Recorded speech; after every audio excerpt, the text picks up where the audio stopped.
Welcome to our October presentation of Rancho Santa Fe Market Talk. We're going to have a very good discussion tonight about the Rancho Santa Fe market, but before we start, I just wanted to thank everybody for being here. I know that it takes time out from other things that you might be doing, but I'm very impressed when anybody takes the time to try to understand this incredibly interesting market that we're dealing in.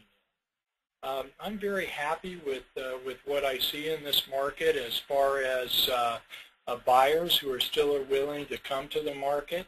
At the end of the broadcast today, we're actually going to go over the latest CaseShiller report, which, believe it or not, is actually showing sort of a bottoming of the market in several locations and several communities throughout the country. And I think you all will agree with me that it's really a very, very good thing. But why don't we get started? Again, this is Mike Taylor. This is the October 4th telecast of our Rancho Santa Fe Market Talk. And I really, really, really want to thank you for being here today with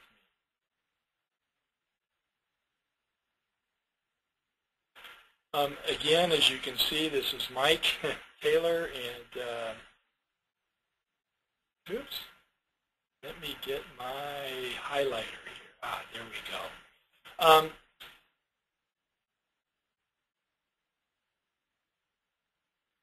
We're going to go over first what's happened so far this year in Rancho Santa Fe. Let's see if I can do this. I think I did that and we're still live. So if there's a problem, please somebody let me know. But what we have so far this year through the 30th of September in Rancho Santa Fe is we do have, as you can see, 165 sales. And I'm very pleased with that.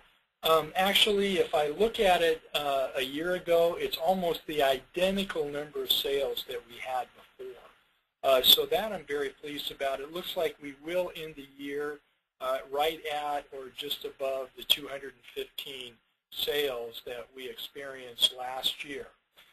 If we look at the pending transactions, the number of things in escrow is actually up slightly from what it was a month ago. But out of those pending transactions, 16 of those, sorry about that, 16 of those are actually marked pending in the MLS or contingent.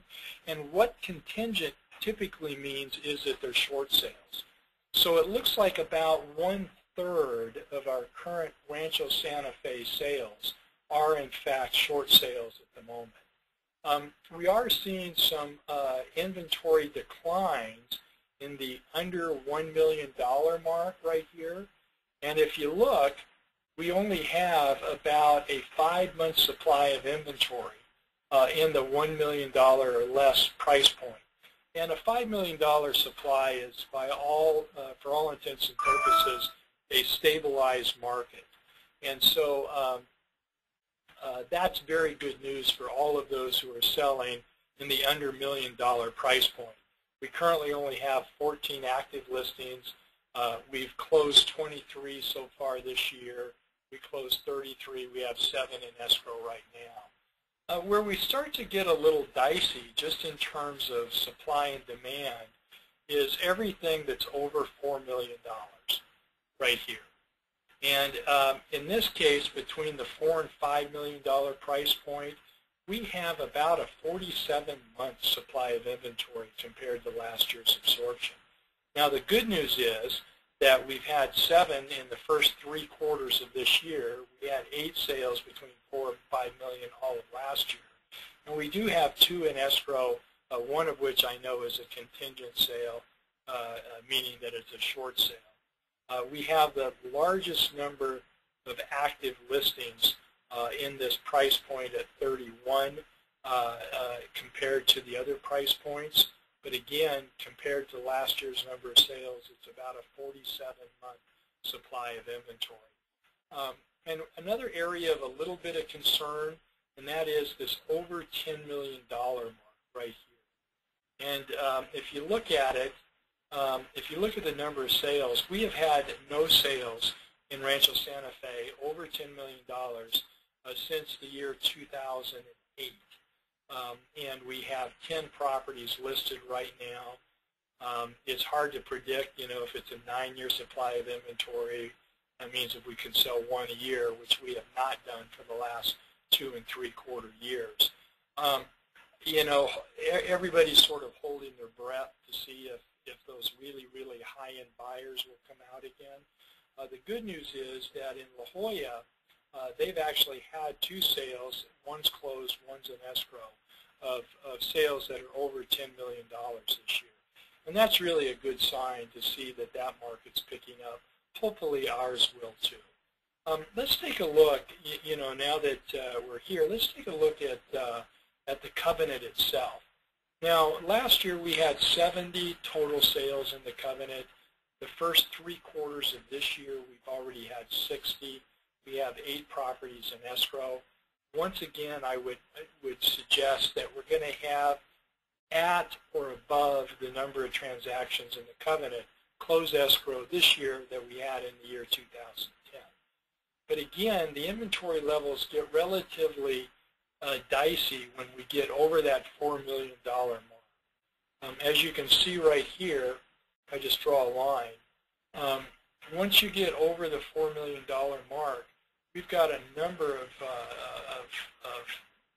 listings compared to the number of transactions. Again, it's a slow slog in these price points. When we get under the $4 million mark, between 3 and 4, that one gets a little bit better, but we still have a lot of inventory. We still have, almost a 1 3/4 year supply of inventory, even between the $2 and $3 million price point.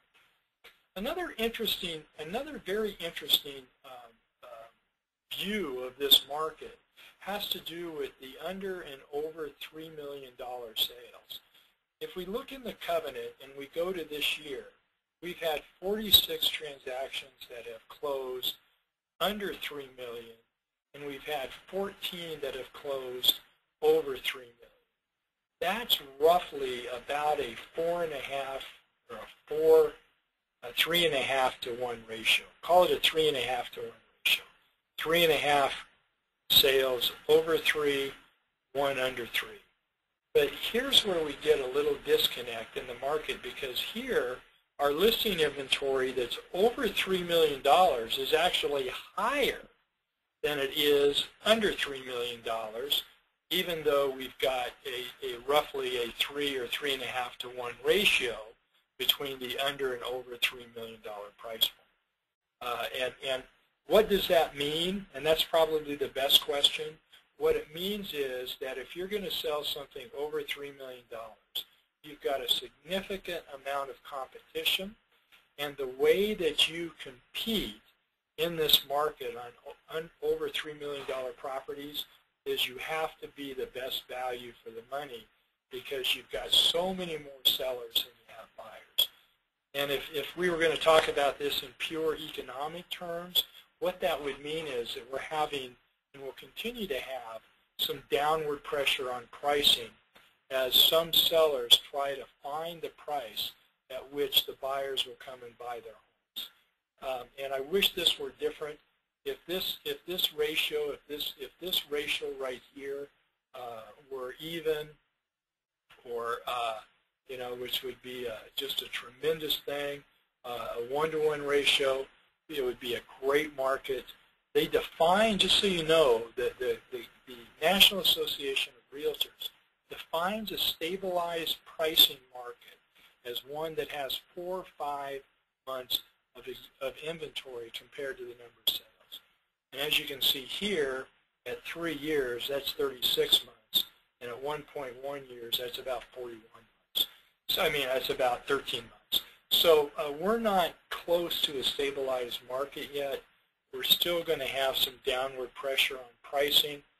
But the good news is that we have transactions. We've closed 60 transactions in the first 3 quarters of 2011, and that compares to 49 in all of 2008 and 46 in all of 2009, and 70, which was a bump in the year 2010.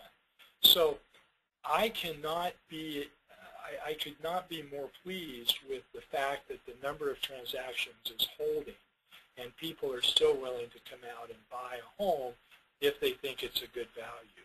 So I'm actually very pleased about that. Let's look at our community of Fairbanks Ranch. Here, and let me just point out a couple of things here. Last year we had 43 sales, and that number was up significantly from 2009, in which there were only 24 sales. However, we've already had 24 closings this year, and we have 10 properties in escrow.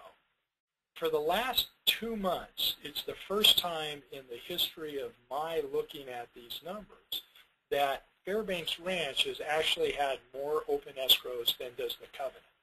So that's a very interesting thing.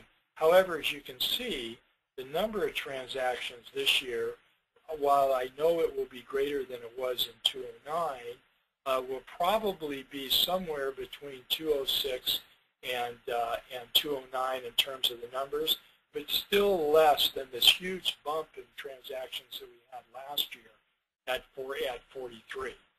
Now, in looking at the over and under $3 million price threshold again, we see in this particular case it's almost 4 to 1. That means you have almost 4 times the number of sales under $3 million as you have over $3 million.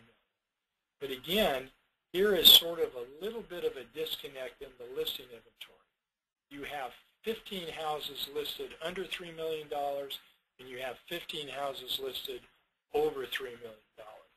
Again, what that tells us is that we will have and continue to have a downward pressure on pricing as it relates to the over $3 million market. We've had a very nice bump in the number of transactions between $2 and $3 million this year. We've had 14 last year. We've had 10 already this year. We have 5 in escrow.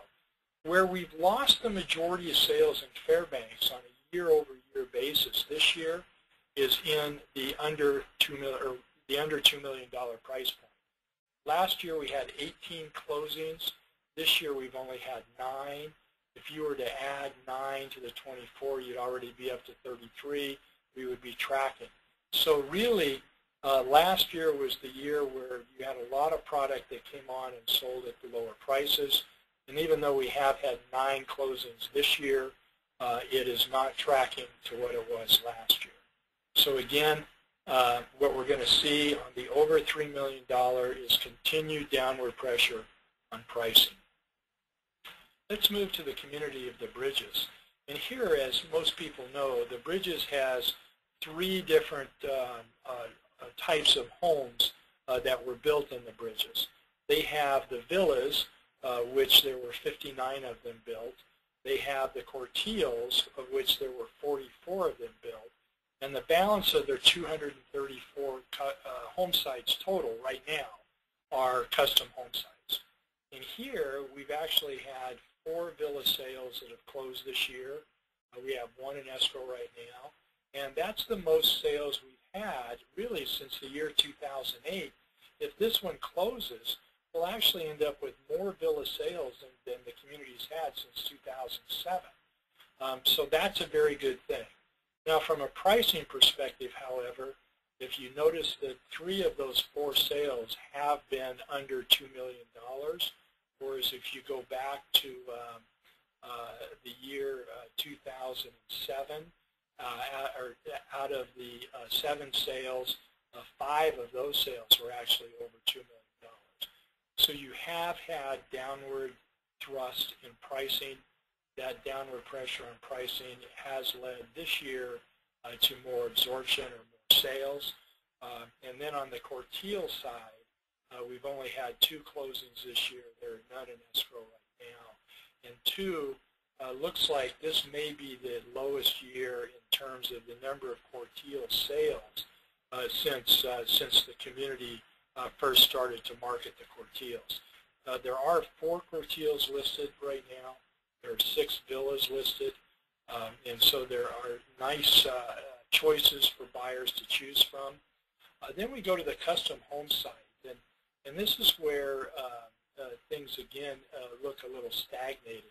we've only had 3 closings so far this year, and actually on the custom home side, and actually that goes back to what it was in 2009. We currently have 13 custom homes on the market today, and you can see by price point that the majority of them are all priced under $4 million, but still the number of sales this year, 3, only one of them has been over $3.5 million, and 2 have been between 3 and 3.5. So on the custom market side, or the custom home side in the bridges, once again, I can tell you that it appears that we're going to continue to see some downward pressure on pricing. Another report I just want to go, and I do this, I update this every quarter because I just want everyone to know which companies are doing the business in all of the communities. These are communities that go from Crosby to Rancho Pacifica to Santa Luz, and then our Covenant, our Fairbanks, our Bridges, Cielo, Del Mar Country Club, Farms Estates, Whispering Palms, Hacienda, and then all other Rancho Santa Fe communities. I've lumped these all together because we're in this day and age, people who are looking in our price points are looking in the Crosby, they are looking in Rancho Pacifica, they are looking in Santa Luz. And as we see here, these communities so far this year have had 256 closings altogether, and of that 256, the Prudential has represented 68 of the sellers and 64 of the buyers. So they're tracking at about 26.5% of all the sellers and about 25% of all the buyers. And you can look down here and you can see how your favorite company is doing. Willis Allen here, as you can see, has done a good job. They've got 16.5% roughly of the sellers and almost 9% of the buyers. Coldwell Bankers tracking at about 15.5% of the sellers and 14.5% of the buyers. And Berry Estates has had about 7% of the sellers and about 3.5% of the buyers. Real Living Windermere / used to be Windermere has actually had about 4.69% of the buyers. And the biggest, the other largest area is this place called Other. And Other are all the onesies and twosies companies from out of the area, because you get a lot of people that are being represented by a relative or a friend who don't work in the Rancho Santa Fe area, and the same on the listing side. So Other really accounts for as much or almost as much as the market share that Prudential has. The last thing I want to go over tonight, as soon as I get my cursor in place here, is I want to show you the latest CaseShiller Home Price Indices summary. And CaseShiller is a very well-known real estate index that's been around for a long time, and they have both a 20-city and a 10-city index. This is the 20-city index right here. And the reason I like to look at this is I like to see where the trends are. If we look at this we look at the one-year change percentage here. This means that between July of 2010 and July of 2011, this is the percentage change in the median prices in each one of these communities. And as you can see here, they're all down except for Detroit was actually up, and Washington, D.C. was actually up slightly. And the rest of the cities within the 20-city index were down. Our beautiful city of San Diego, during that period of time, had its median prices reduced by 5.9%, or roughly 6%. The state that kind of led the way was actually Minnesota and the city of Minneapolis, and their prices were reduced over the same year about negative 9.1%. However, there's a couple of things that I want to point out, and this is where it gets kind of interesting, because what we see here, what we see right here is that between May and June of 2011, we actually saw in each one of these communities an actual rise in the median prices. So even though they were down for the year, without this rise, they would have been down more. So in May and June, we actually started to see a bump in the median prices of homes in all of these communities. Now, if we go to the June to July period of time, again, we saw a number of places that had bumps, although in all cases those bumps were less. And in the case of Las Vegas and in the case of Phoenix, our two desert communities that are near us, these actually had a decline between June and July, where they had an ever so slightly increase between May and June. But those were the only two that actually had a decline in May and June. However, all the other cities, if you look, also had a decline as well. So again, I think this is a really positive sign. What it's starting to show that in an awful lot of places, what we're seeing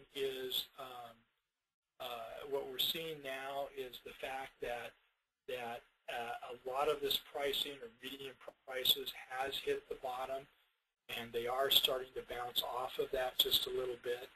Now, I would love to be able to say that in Rancho Santa Fe, in our higher-end community, that's the case also.